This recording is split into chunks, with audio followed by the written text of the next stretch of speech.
Bravo, mamă, și să și întorci. Păiuțule. Serios, mami?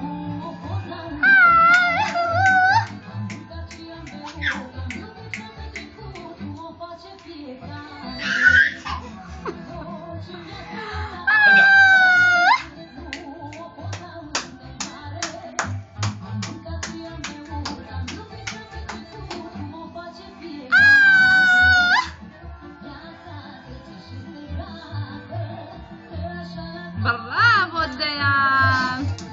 Bravo, Dejan! Ia mai întoarceți-vă acum?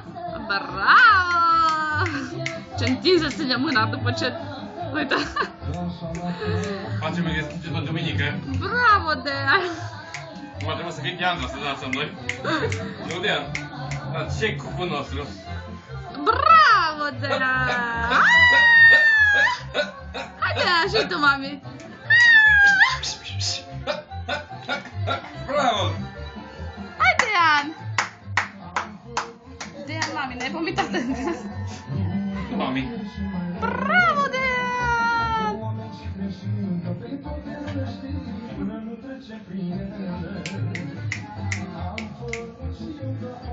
Hai să compinem mânuța. Da. Deci întinsul ține pe asta altă când te prinde de gât. Uite. Uite, fac.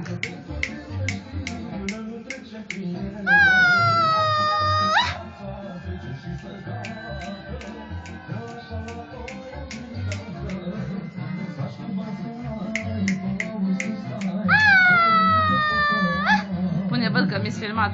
Nu mai chiței. Da. Bravo, mami!